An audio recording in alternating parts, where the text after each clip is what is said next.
Today on an all-new Dr. Phil. A Hancock County man accused of sexual abuse on a 6-year-old boy. A convicted grandpa. You're saying you didn't do this. I've got your plea agreement here. We did not read that. Who says he's innocent. You didn't know what you were pleading to. No, sir. You're telling me you didn't have time to read a 4-page agreement before you registered as a child abuser for life. Finally speaks out. You touched that boy, isn't that the truth? I didn't touch any child. What were you afraid was going to come out if you went to trial? The polygraph test. Did you touch your step-grandson for sexual gratification? And your answer was? No, sir. No, I did not. And the results are... Let's do it. Good show, everybody. Here we go. This is a safe place to talk about hard things. Stand by. We'll count you down. I'll try to be an emotional compass and point you in the right direction. 5, 4. I am not giving up on you.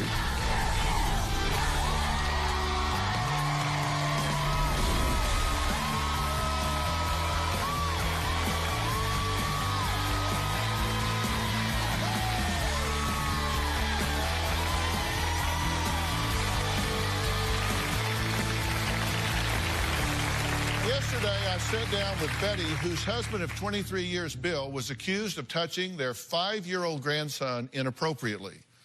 Bill claimed the little boy's step-grandmother, Cindy, coached him into making false accusations. Bill was arrested and charged with sexual abuse. Although he denied any inappropriate behavior with the boy, he ultimately agreed to plead no contest to 2 counts of felony child abuse. Betty still thinks her husband is innocent and blames the boy's mother, her daughter Sasha, for not putting an end to this nonsense a long time ago. Here's what happened. About 2 years ago, when my grandson was 5 years old, the police did allege that Bill inappropriately touched my grandson. Bill was arrested on the spot and taken to jail. Judge Martin Gahn detailed the events that led to a charge of sexual abuse in the first degree. The prosecution claimed they had found a video on Bill's phone. The video is just of my husband, Bill, calling my grandson sexy butt. And then he pinched him on the butt. I miss you, sexy butt. If Bill had been found guilty of these charges, he was facing up to 40-plus years. Bill reached a plea deal. Bill was charged with felony child abuse. My husband has done absolutely nothing wrong. People that plead out generally do it because they're guilty. We really felt like the cards were stacked against us. Do you think it's odd for a grown man to say that a child has a sexy butt? He's just a very playful guy. Never hurt a child. Betty says there is one woman who lied and started this nightmare just because she is jealous of Bill and Betty's relationship. That person is Cindy. A few years ago, my grandson was at my home, and he said, "Grandma, I have to tell you a secret." He said, "Papa touches me, and I don't like it." I just sat with him and held him and cried. He said, "Papa has movies of lots of naked girls, and we lay in bed together and watch them." He said, "Grandma watches the movies with us." I hate Cindy.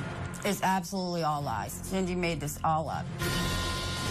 You heard her say some things that you took exception to. Saying that he would watch movies in bed, and I was there too at the same time. That's never happened. We don't watch dirty movies. I hope it's not true, Betty. It's not true. I'd love for none of it to be true. There's no 5-year-old going to make something like this up. Betty says her daughter Sasha could have stopped all of this nonsense a long time ago against her husband Bill. Even though Sasha says she initially thought Bill was innocent, she is now certain that he molested her innocent 5-year-old child. Bill molested my son. It's still hard to talk about it. It's still hard to believe because he was my stepdad. What blows me away is how can somebody molest their own grandson? The reason you were going along with it is because you're afraid, because she has the influence at the police department, that they'll take your kids away from you. What mother isn't afraid to lose her kids? I have 4 kids that I raised. I have no family now, pretty much. It hurts because I feel like I'm fighting for my son alone. Have you taken your son around Bill and Betty since these allegations have been leveled? He's been around my mom and my sister. Has Bill had contact with him? Yes, he has seen him in passing.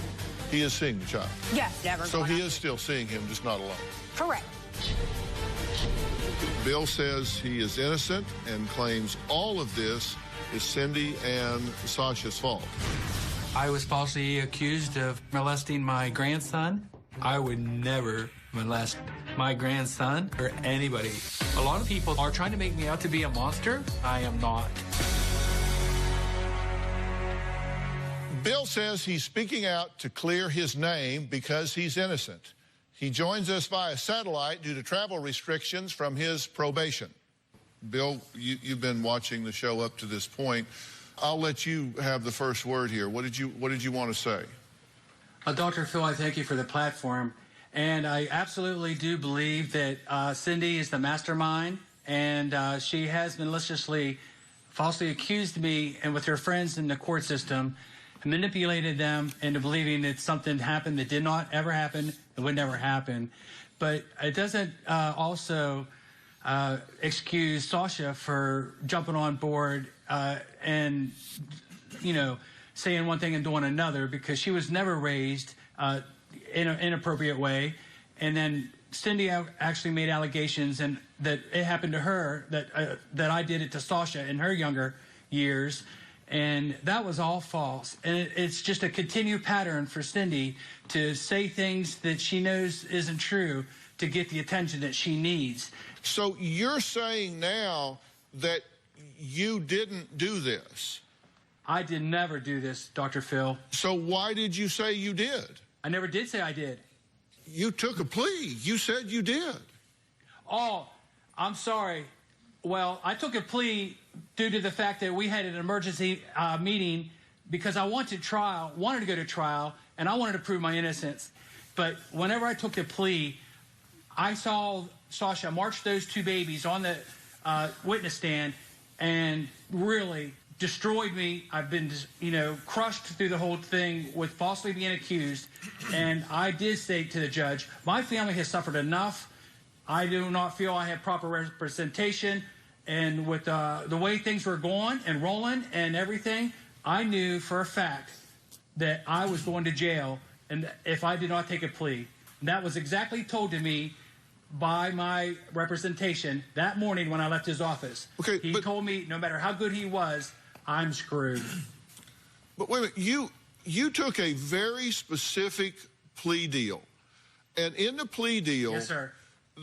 It said the state will file the information charging the defendant with 2 counts of felony offense of child abuse resulting in serious bodily injury. The defendant will waive his right to have the matter presented to a grand jury. The defendant will enter pleas of no contest to the felony offense set forth in information. The defendant agrees that he is forever waiving his right to challenge the validity of this plea agreement or to attempt to set aside or nullify any convictions herein obtained by habeas course of action in state or federal court or to otherwise challenge the validity of his conviction in any legal proceedings in any nature in any court. The defendant is also waiving his right to request a pardon, clemency, or a commutation of his sentence from any executive authority, including the governor and the president of the United States. It goes on to say that you even waive your right to complain about inadequate counsel, that you are agreeing that you have no excuse, there's no complaints, that you fully get it, you fully know it, you fully understand it, and waive any right to ever complain or say that it isn't correct. You took the deal, and that's it. In your words, here are your words I pulled from your tape. Listen to your words. I pled guilty. I pled guilty. I pled guilty. You weren't convicted. You chose the deal. Nobody wanted to help me. Nobody wanted to represent me. Nobody believed in me. Nobody would do any groundwork, background work, no checking up. And I fought for everything I could do. My wife did all the legwork, proved everything she could do. I proved that I wasn't nowhere near him, during the times of accused, and it never mattered a lick at all. They had their case wrapped up from the time I was arrested until I had a plea. And I didn't read over them all. I wasn't given the time allowed to even read more than one page of them. So I stated to the judge, yes, I will plead no contest due to the fact that my family has suffered enough, and that is all I know about the legal system, and that's the truth, Dr. Phil. Bill, you took that plea because you touched that boy. Isn't that the truth? No, sir, I didn't touch any child, and I did not touch my grandson, sir. Well, let's talk about these videos. You referenced the butt 7 times, and you focus your camera on the child's crotch. And later... We've had enough. You don't know what we've been through. It's been hell. Finally, it was just like, enough. Bill, what were you afraid was going to come out if you went to trial? Monday, her kids live with her parents. They want me to look incompetent. Therefore, they can gain custody of my children. Her family says she's mentally ill. Jenny is volatile, manic. My mom's talking nonsense a lot of the time. Fear, shame, guilt, judgment. Big star and little star, Indian princesses. You know what I mean? Or is she stable enough? Has your mother attempted to perform an exorcism on you? To get her children back. I feel in a daze, and I look like an idiot. I know right now. Whatever. You know what? They took my daughter because they said I was a perpetrator of domestic violence. Jennifer, the only person that's brought up you being a perpetrator is you. Monday.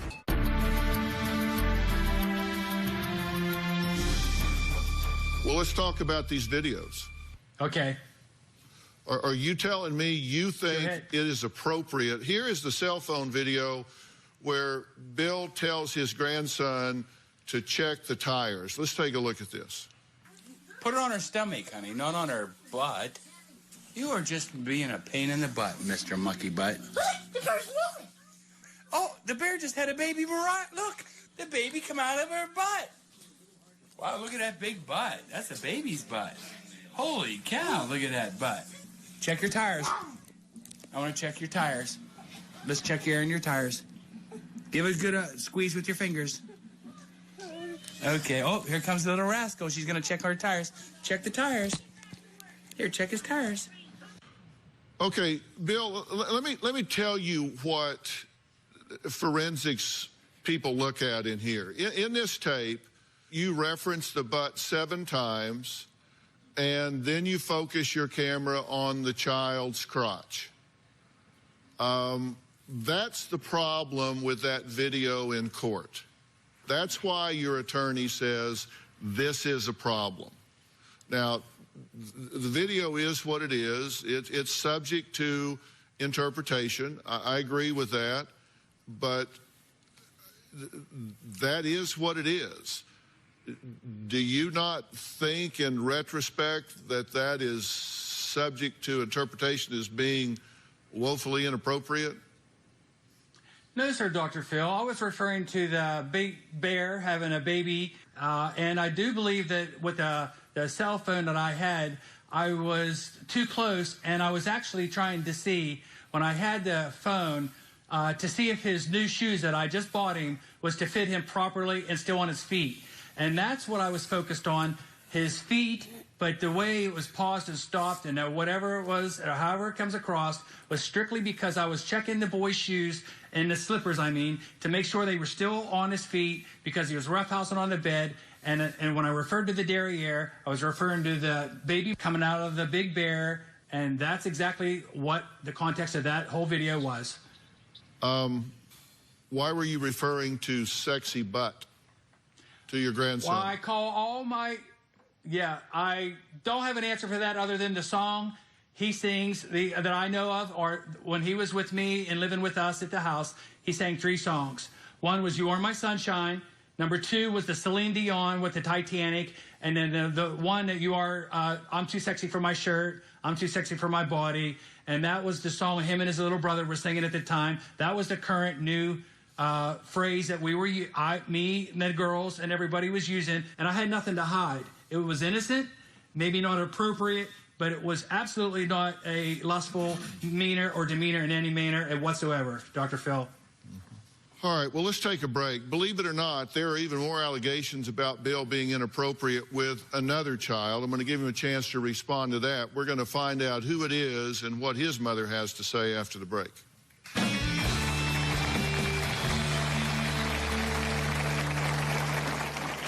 I'm a very upstanding citizen and a father and a grandfather. I find it very interesting that Bill has 2 other sons that he's not allowed to have any contact with, and they want no contact with him. I believe there's a lot more going on that we don't know about. And later, you believed that Sasha may well have, in fact, murdered her husband.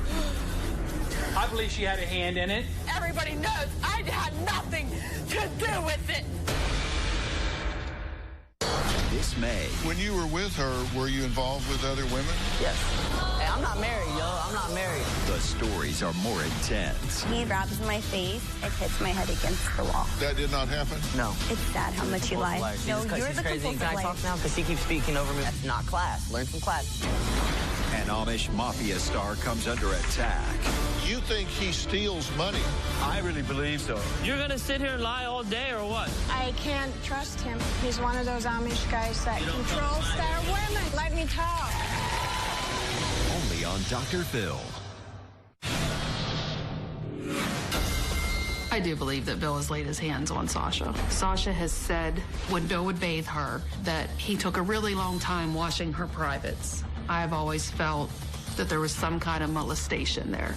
Cindy has accused me of inappropriately touching Sasha in the past. That is 100% a lie. I love Sasha very much. Well, according to Cindy, Bill has 2 older sons who once had a restraining order against their own father, according to her, and now refuse to speak to him. I'm a very upstanding citizen and a husband and a father and a grandfather.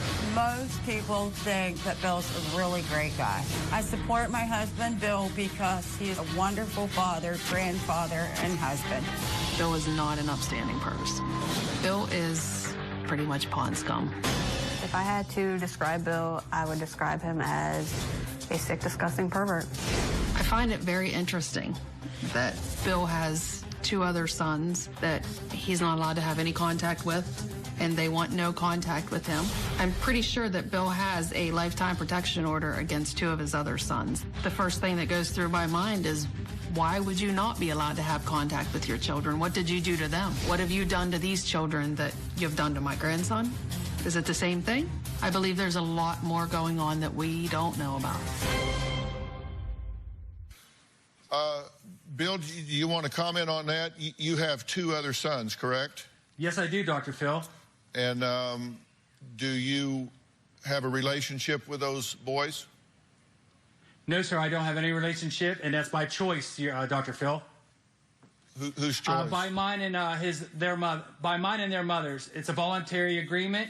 They were babies when basically my firstborn son was a baby when I left his mother, and the second-born was shortly after that. I never met him, never saw him, never met him. We never shook hands, never did anything.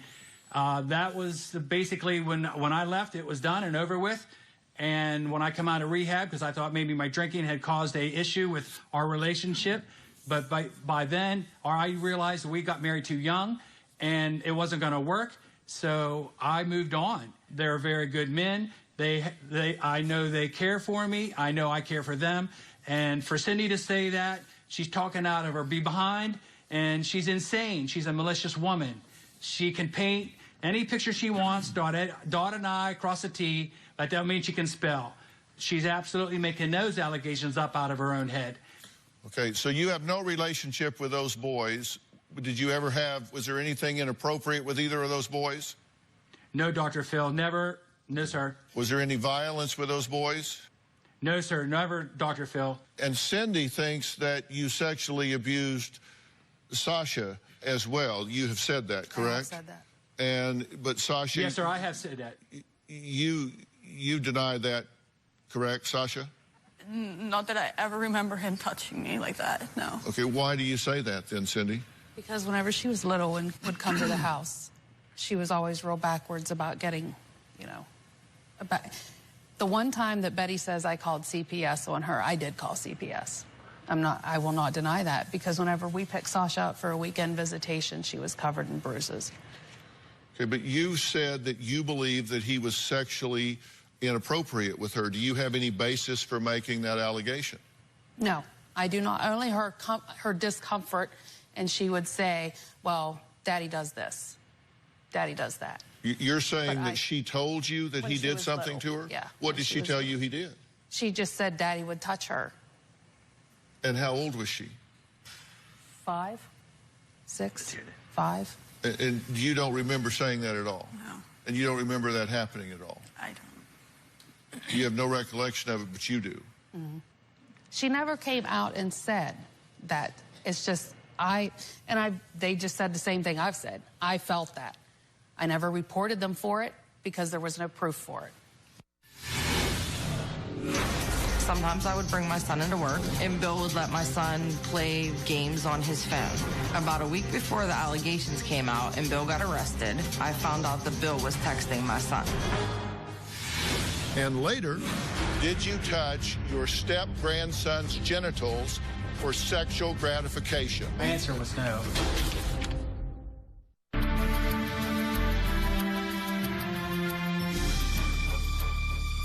When the media began covering the story, a woman Bill used to work with came forward with allegations of her own. Take a look. I worked with Bill for about 2 or 3 years. What I found odd about Bill when kids would come around work, all the kids, my kids, other kids, he was very overly friendly, always. When his grandson would come to work, he was probably 4 or 5 years old. He was still carrying him around on his hip, sitting him in his lap, all the time, all the time. Everybody thought his relationship with his grandson was a little strange, including myself.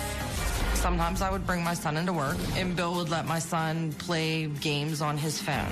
About a week before the allegations came out and Bill got arrested, I found out that Bill was texting my son. My son said he had been messaging him for a couple of months. When I saw the messages, I was instantly sick to my stomach. I was mad. I was infuriated. Bill was always telling my son they were always going to be friends. They were buddies. In some of the texts, Bill was telling my son that he was going to buy him a new iPhone. A week after finding the messages on my son's phone, I found out that Bill was being accused of molesting his own grandson. When the allegation surfaced, it was a total aha moment for me. I believe that Bill is 100% a child molester. If I could talk to Bill, I would say, you make me sick, and I hope that you end up spending the rest of your life in prison. Well, Kathy, I appreciate your willingness to be here. You found some information on your son's cell phone. What did you see? What did you find? I found messages from Bill. No sexual messages. Messages that there were probably 15 messages over the course of approximately 2 weeks. They basically just said he was going to try and buy him a new iPhone. They were always going to be buddies. They should get together and play video games. If he had any games on his phone that my son wanted to download, just to let him know, stuff like that. But it made me sick, instantly sick. Mom's intuition, whatever.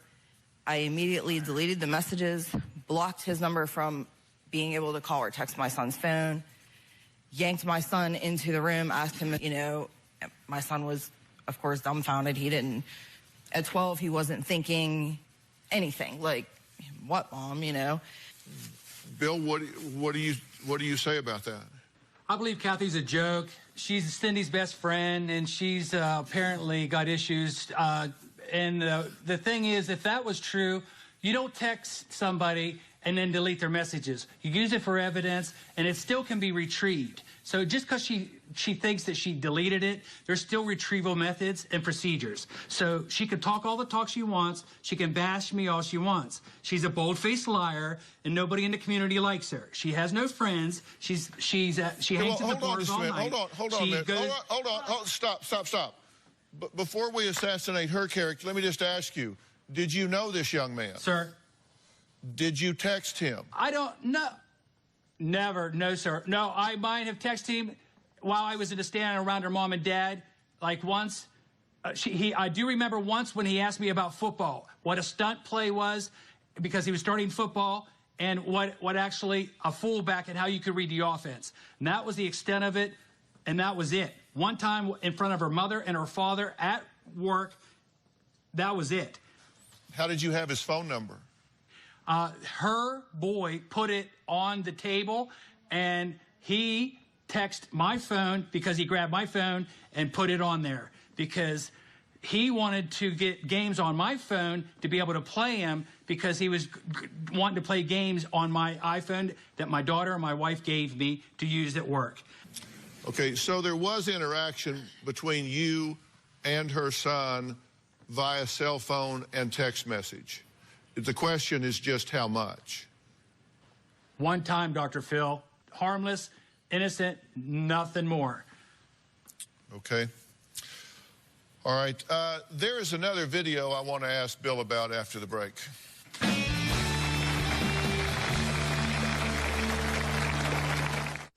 Monday on an all-new Dr. Phil. Is she stable enough? Has your mother attempted an exorcism on you? To raise her children. I was misquoted, and I look like an idiot. You can't just point the finger at everyone else. That's Monday.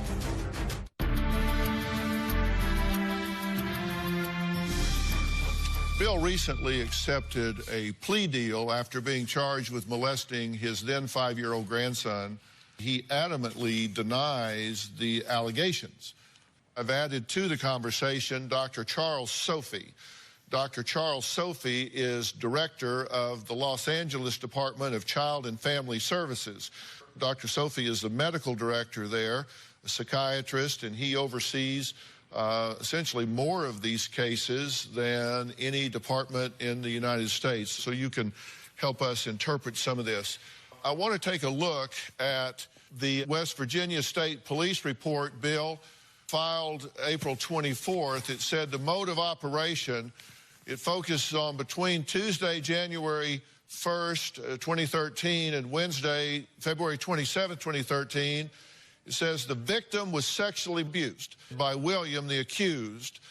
The victim was sexually abused on multiple dates, the place of the crime, as the accused would have the victim touch the bare genitals of the accused, and the accused would touch the bare genitals of the victim. The crimes occurred in the bedroom of the accused. Bill, you understand that what you pled to was that you were touching the bare genitals of your grandson and having him touch you on repeated occasions. That's what you pled to.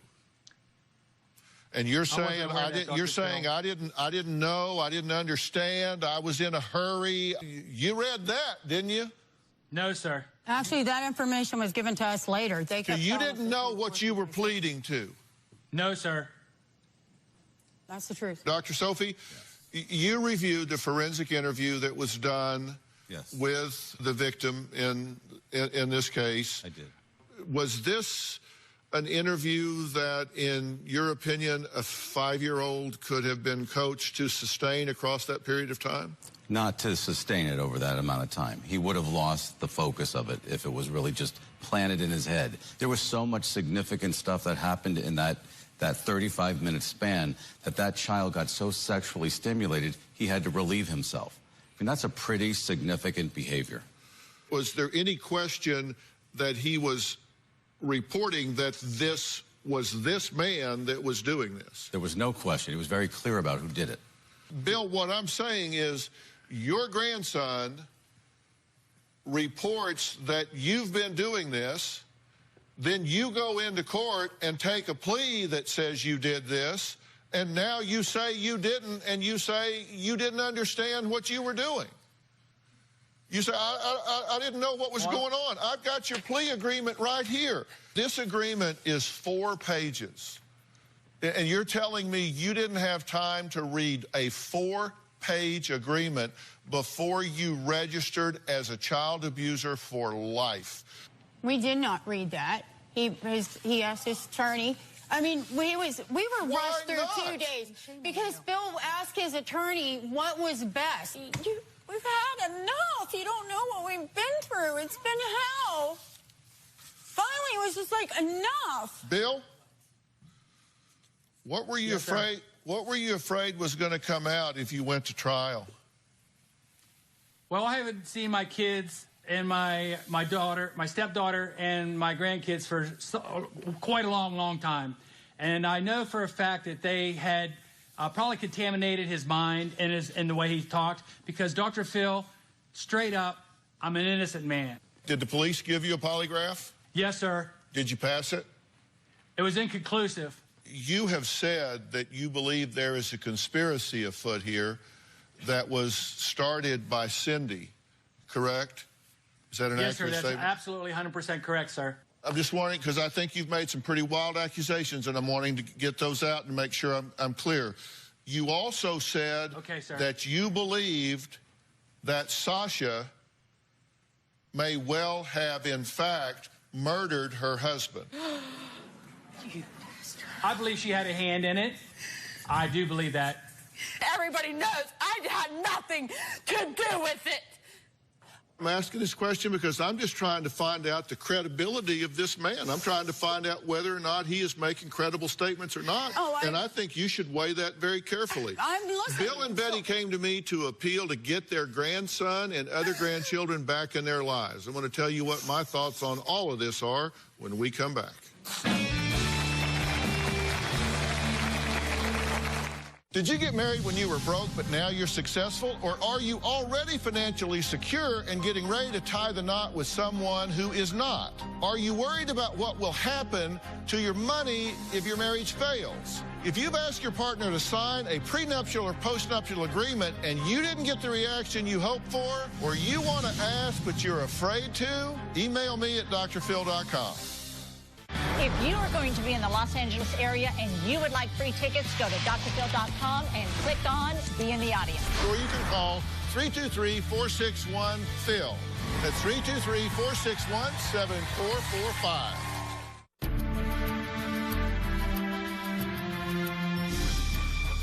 You know, we've been talking about what has happened here today, and, you know, the interesting thing is I've spent most of my career in the area where the fields of psychology and legal merge and come together, forensic psychology. And so this is not a foreign area to me. So I have a very strong feelings about this, and I can tell you that, unfortunately, things are never black and white. They're never just like, wow, it's all this way or it's all that way. I can tell you that I very seldom have ever seen people stand up and take a plea when they didn't do what they're accused of doing. When it goes to the core of who you are, that's the time that people step up and say, you know what, you're just going to have to prove that. A man just doesn't stand up and say he puts his hands on the children. When he doesn't, they're going to say, they're going to have to prove that. And for somebody to stand up and say, well, I was just in a hurry. They called me on a Tuesday morning, and so I said, okay, I'll agree to it. Doesn't set in my ear.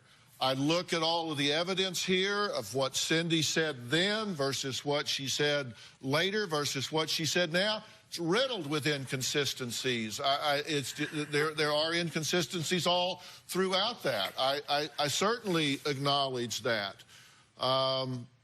Bill making wild accusations about Sasha, really hurts your credibility, Bill. That just seems desperate, hurtful, and mean-spirited to me. You have evidence to your fingertips that you know that has been disproven. You know, does he not? He knows better than that. He does know better than that. And to say that is reckless, and that just really goes against your credibility. And Sasha, bring that up because I want it to be very clear, because I have reviewed those records, and I want to make it very clear, there is absolutely not one shred of evidence that you had anything to do with the death of your husband. And I want to make that statement clear in public right now. And so anybody's watching this, correct. Executive standpoint, I've looked at those records. There's absolutely no evidence of that whatsoever. So I wanted to make that very clear, okay? Yeah, there's no way I was there. Dr. Sophie, please weigh in on something for me here. Yes. This stuff about this man seeing the victim in passing here, what's the position of typical CPS or Department of Child and Family Services on that? That cannot be okay. Absolutely not. Who is protecting this child? Even if it's in passing, what do you think is emotionally going through that child's brain and heart when he sees him? They love him very much. It doesn't have to do with love. It has to do with protection. I understand. The agreement has a condition in there for no contact. All right, next, Bill asked to take a polygraph test to prove he was actually innocent of the charges. We'll find out those results. Did you touch your step-grandson's genitals for sexual gratification? My answer was no. And the results... Want to know what's coming up on Dr. Phil? Visit our website and subscribe to our email newsletter. You'll get weekly updates, life strategies, and exclusive video that you won't find anywhere else. Plus, on drphil.com, you can see sneak previews of upcoming shows. Log on today.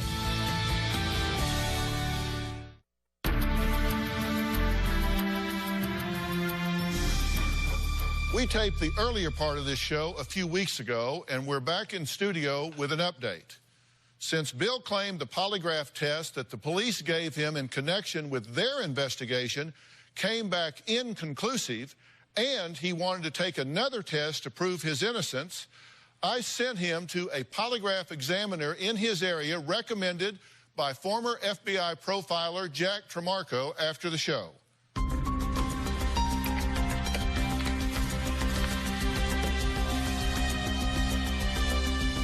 Dr. Phil has asked me to take a polygraph test. I'm more than willing to take this test because I want to prove my innocence. I have not done anything wrong, and I want to prove it to my family, especially my wife and children, and the community. I truly feel I'm going to pass this test hands down because I absolutely did nothing wrong. I'd like to do so. My name is Pat Kelly. I'm the polygraph examiner. Yes, sir. Why don't you come on in, please? Yes, sir. Thank you very much.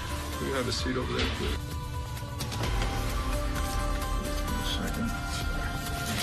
Want to make it tight.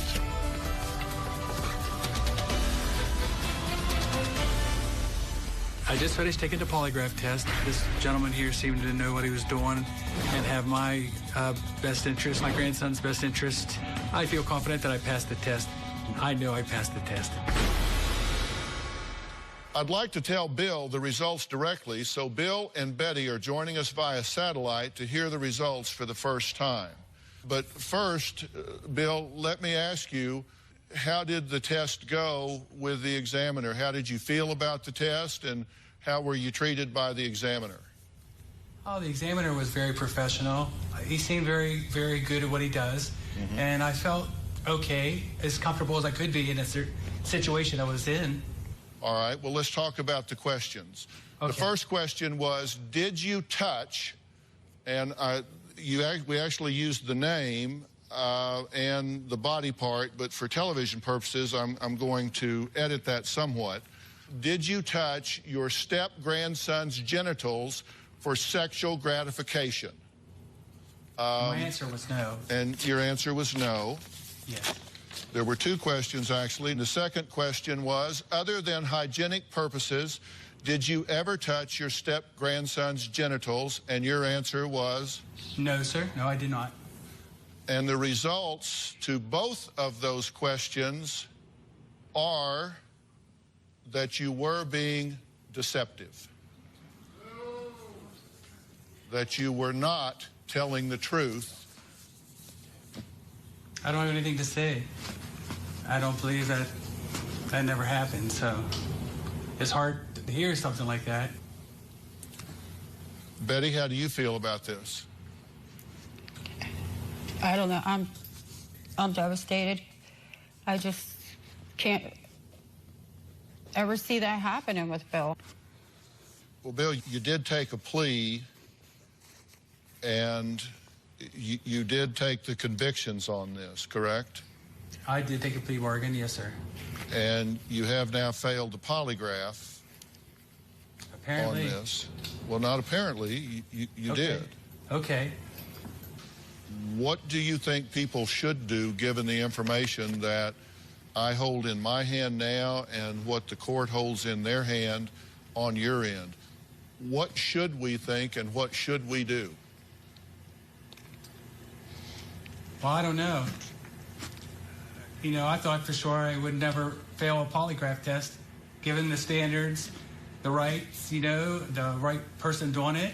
That's why I was willing to come on your show, why I was wanting to reach out to you, because I knew that you would have some answers for me and my family, because I didn't feel like I was being treated fair from the beginning. And I know this never happened. I'm not going to acknowledge something that I did that never happened. But as far as sexually being a predator, no, sir, never, no. Well, and Betty, would you agree that there are enough indications here that you have to err in the direction of caution here? It's a lot to think about, that's for sure. Thank you very much. I want to thank all of my guests today. Special thanks to Dr. Charles Sophie. Log on to drphil.com and share your thoughts on our message boards. You can also find me on Facebook and Twitter. We'll see you next time.